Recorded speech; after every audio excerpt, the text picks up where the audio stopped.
about Martin Romualdez. Why is he your enemy? It's not necessarily that Martin Romualdez is my enemy, but he goes against the interests of the people who I would consider my friends, which are the people of the Philippines. He's no longer working for the benefit of the Philippines, and him getting away would prove that every other speaker could do what he has done and get away with it as well. So therefore, I am maximizing my efforts to ensure that Martin Romualdez will be held accountable for any possible involvement he has and for any negligence he may have in the flood control anomalies. Ano bang katiwalian? Ano ba ang nagawa ni Martin Romualdez? There are only two possibilities in this scenario. Either he is involved in the flood control projects, in which he must be investigated, or he's completely negligent in the flood control anomalies, which means he must also be investigated, because allowing congressmen to steal hundreds of billions as the sitting speaker is also something worthy of investigation.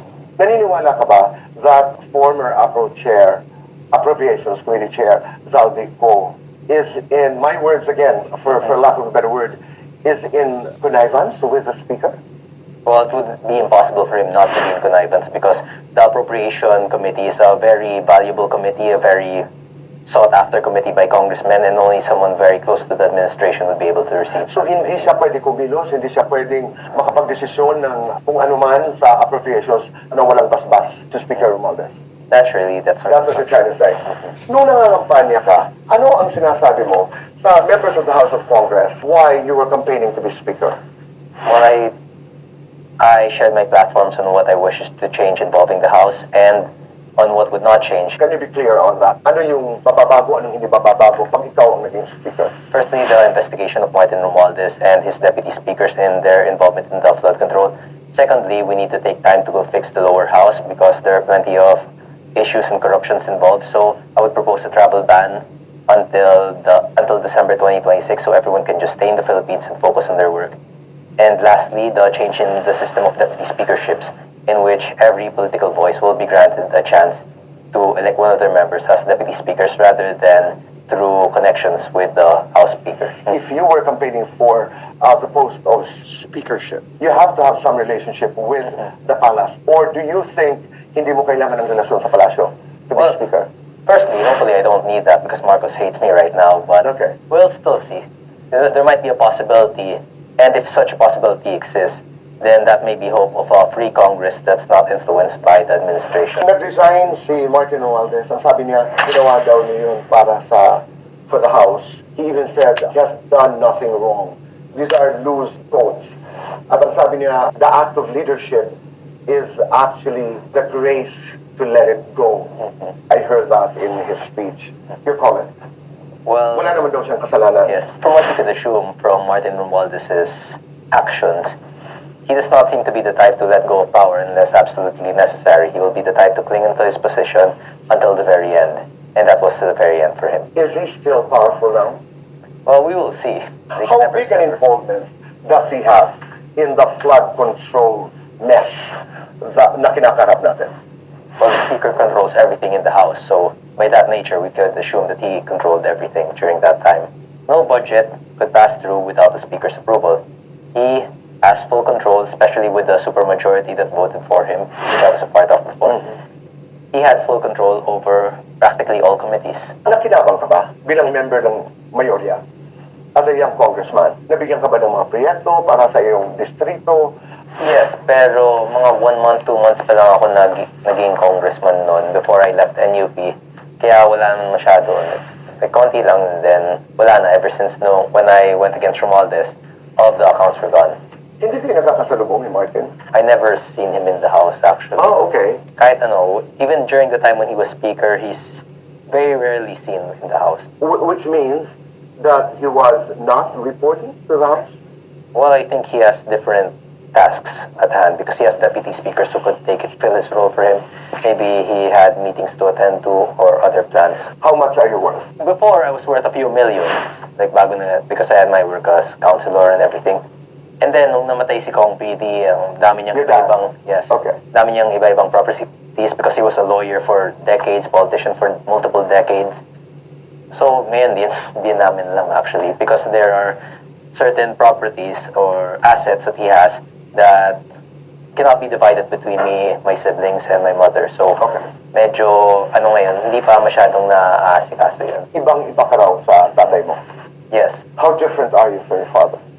Well, I've never seen Kong PD in Congress, so I would not be able to talk on his behalf about how he was during his time. But for me, I'm not just different from Kong PD, but I'm also different from every other congressman.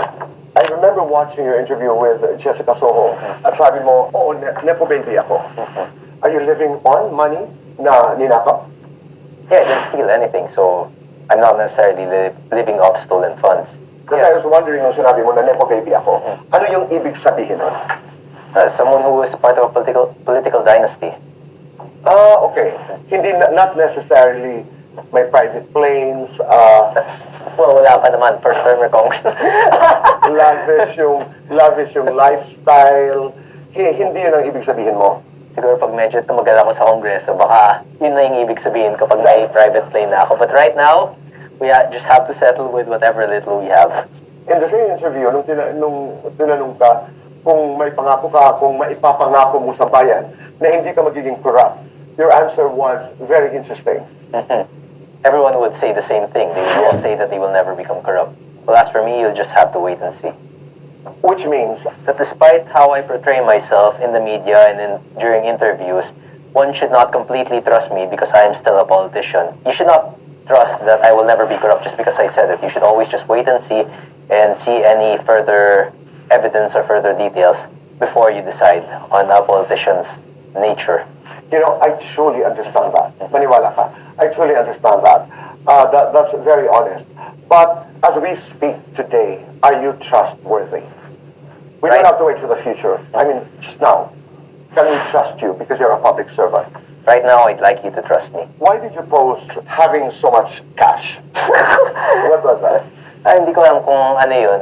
Was that bonus before you yun. became congressman? Yes, before I became congressman. Si Kong PD, minsan pag may mga achievements ako or may successful akong ginagawa, binibigyan niya ako ng money or bonus for Christmas. So, pinapost ko. Okay, pero ang dami nun. That must be in the millions. The biggest I've held was 2 million. Okay. And you post with that 2 Yes. million. Okay. Well, during that time, it was my first time seeing that much money. So, syempre, pupost ko yun. Are you attracted by opulence, by all this money? Nakita namin yung mesa na punong-puno ng pera. Well, actually, ngayon, yung sahod namin sa Kongreso, and just the benefits alone, you don't have to work for everything. All the food there is free. Your staff are also allocated to you. Your secretaries, everything, even the legal team. So if I had that much money, what would I spend it on? That's just more problems. Because whether I'm earning like 1 million a month or 10 million a month, over earning like 200 million a month, there's no difference. Because at that point, I'd be earning so much that I can't spend it on anything. I'll just be buying random things, which what I believe the other congressmen are doing now. When they're buying like trips to Europe or buying private jets or sports cars. Yes, at some point, you make so much money that you start just scamming yourself and buying useless things. And I don't really want to get scammed. And this is who you are. Hindi ikaw ito, Kiko. Well, not yet. Hindi ka pa alam. We don't know. Because once you start telling yourself that you can never be evil, that's the most dangerous situation to place yourself in. Because everything you do from that point on, you would believe to be good, even when it's evil. So every time, you always have to ask yourself whether or not you're still doing the right thing, whether or not you're still a good person. So if you're always saying that I am a good person, and then you start allowing small evils while still believing that you are good, that's when you start actually becoming bad. Speaker Romualdez did not become like that overnight. At some point, he was probably a very genuine person that wanted the best for his country, and then eventually he started to justify those budgets, those plans, trying to get the support of the congressmen, and it being a necessary expense to support them financially as well. And during that time, maybe he got so used to it that it became what he was. Kiko, you know yourself. Are you honest? I try to be as honest as possible. You try.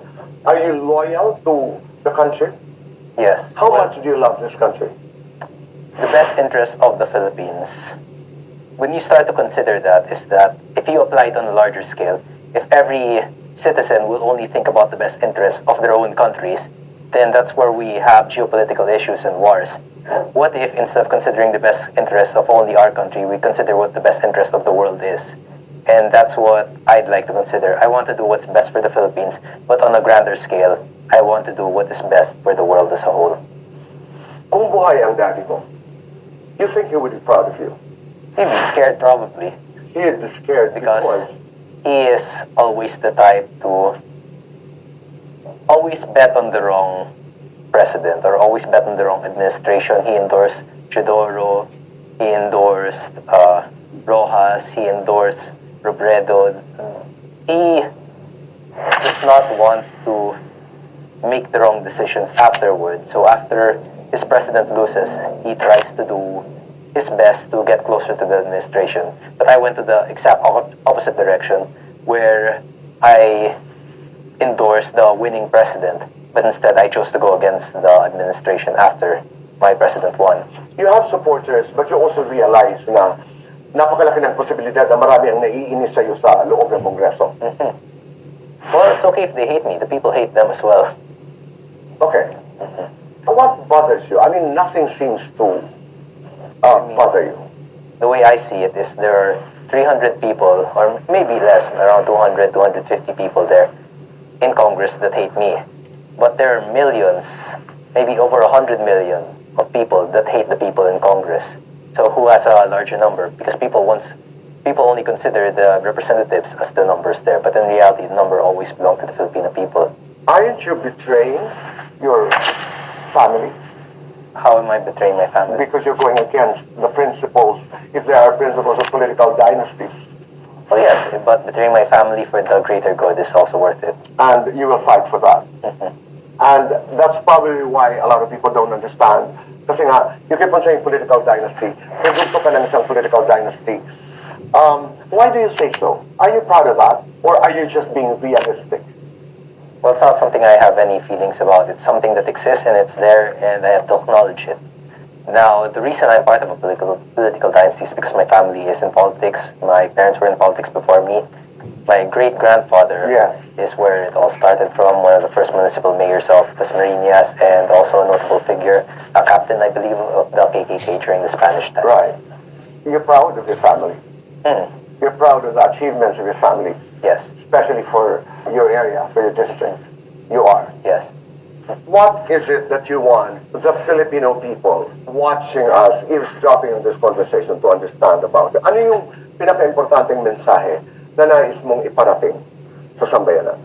Just think whatever you want about me.